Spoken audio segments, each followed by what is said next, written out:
DaVinci Hand Split Shake Siding Starter Tile Installation.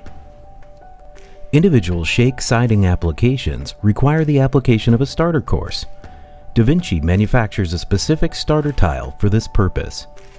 The starter tile is required to provide solid backing on the initial course and also sets the first course on the proper angle. The starter tile is 11 3/4 inches in height and 11 13/16 inches in width. To begin, snap a chalk line 11 3/4 inches above the desired bottom edge location. The bottom edge may be placed level with the bottom of the wall sheathing or mud sill.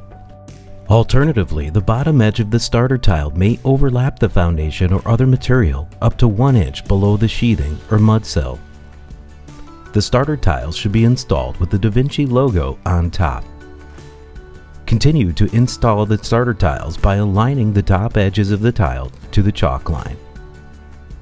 Leave a 3/8 inch gap between each tile.